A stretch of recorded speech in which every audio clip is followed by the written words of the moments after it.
नमस्कार दोस्तों, मेरे YouTube चैनल पूजा पाठ रश्मि के साथ चैनल में आप सबका स्वागत है। तो अनंत चतुर्दशी साल 2023 में कब है, कैसे आपको पूजन करना है, व्रत की कथा, महत्व, सारी जानकारी इस वीडियो में लेकर के आई। वीडियो थोड़ा भी पसंद आता है तो वीडियो को लाइक शेयर करें। चैनल पे पहली बार आए हैं तो उसको सब्सक्राइब कर लीजिए। कमेंट बॉक्स में जा कर के ओम नमो भगवती वासुदेवाय नमो नमः या जिनके आप आराध्य हैं, जिनका आपको पूजन करते हैं, जिन्हें बहुत ज़्यादा मानते हैं, उनका नाम अवश्य लिखिएगा। हर साल भाद्रपद माह शुक्ल पक्ष की चतुर्दशी तिथि को अनंत चतुर्दशी मनाई जाती है। इस साल 2023 में अनंत चतुर्दशी 28 सितंबर को मनाई जाएगी।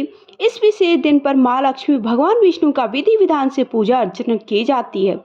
इस दिन व्रत रखने बहुत ही खास माना जाता है। अनंत चतुर्दशी के दिन गणेश जी की मूर्ति का विसर्जन भी किया जाता है।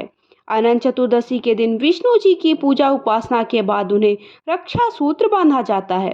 ऐसा माना जाता है कि भक्तों के सभी बिगड़े काम बन जाते हैं, शुभ कार्यों में आने वाली बाधाएं दूर होती हैं।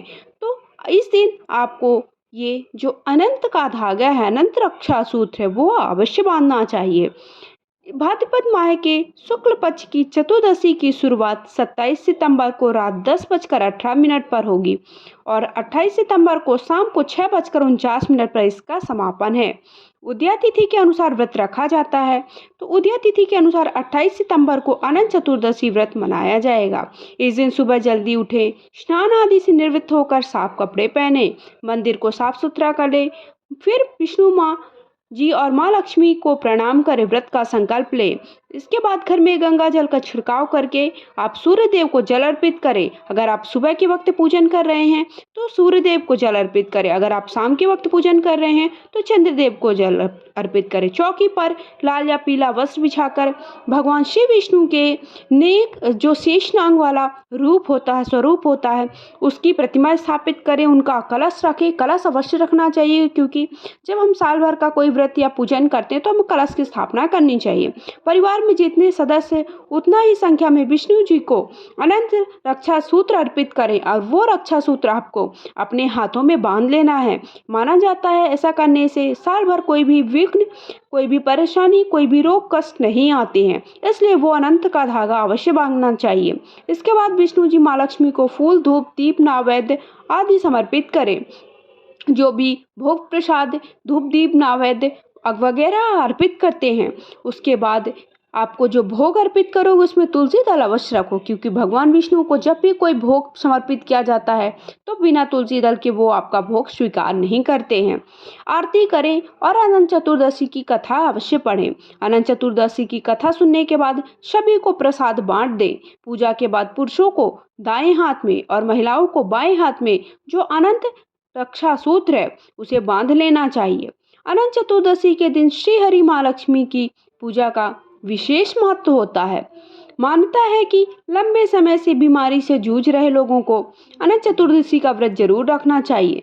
साथ ही ग्रह क्लेश से छुटकारा पाने और घर की सुख शांति के लिए भी अनंत चतुर्दशी व्रत करना बेहद लाभकारी होता है।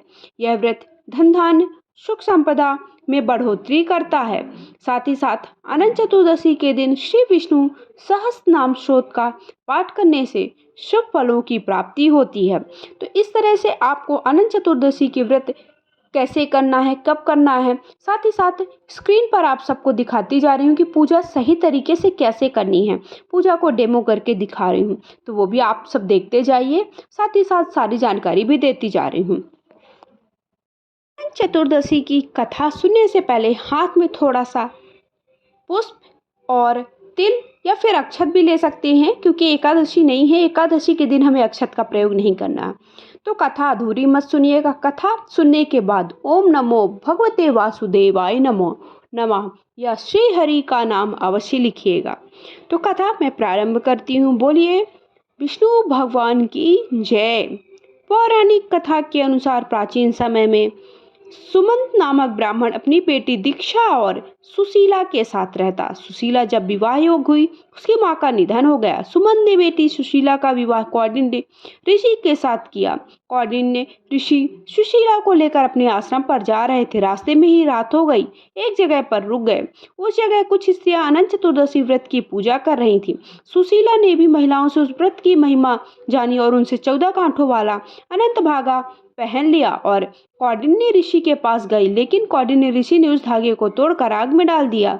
इससे भगवान अनंत का अपमान हुआ। ऐसे किया गलती का पश्चाताप। श्री हरि के अनंत रूप के अपमान के बाद कौंडिन्य ऋषि की सारी संपत्ति नष्ट हो गई। वे दुखी रहने लगे। सुशीला ने इसके लिए अनंत धागे को जलाने की वजह मान। फिर कौंडिन्य ऋषि उस अनंत धागे की प्राप्ति के लिए वन में भटकने लगे। एक दिन वो भूखे प्यासे जमीन पर गिर पड़े। तब भगवान अनंत प्रकट हुए। उन्होंने कहा कि कौंडिन्य, तुमने अपनी गलती का पश्चाताप कर लिया है। अब घर जाकर अनंत चतुर्दशी का व्रत करो और 14 साल तक इस व्रत को करना है। इसके प्रभाव से तुम्हारा जीवन सुखमय हो जाएगा और संपत्ति भी वापस आ जाएगी। कौंडिन्य ऋषि ने वैसा ही किया, जिसके बाद उनकी धन संपत्ति वापस लौट आई और जीवन सुखमय हो गया। और एक कथा मानी जाती है कि जब पांडव का सारा राज्य छिन गया था, तब भगवान श्री कृष्ण ने उन्हें इस व्रत को रखने का उपाय दिया और सुझाव दिया। सुझाव देने के बाद उन्होंने ये व्रत रखा और इसके व्रत करने मात्र से और इस जो अनंत रक्षा सूत्र बांधने मात्र से उनका राज्य पाठ उन्हें वापस मिल गया था। तो इस तरह से 2 प्रचलित कथाएं इससे जुड़ी हुई हैं। और अगर आप सबको वीडियो पसंद आया है, जानकारी अच्छी लगी है, तो प्लीज़ वीडियो को लाइक शेयर करें, कमेंट बॉक्स में जाकर श्री हरि का नाम लिखें और चैनल को सब्सक्राइब करना ना भूलें।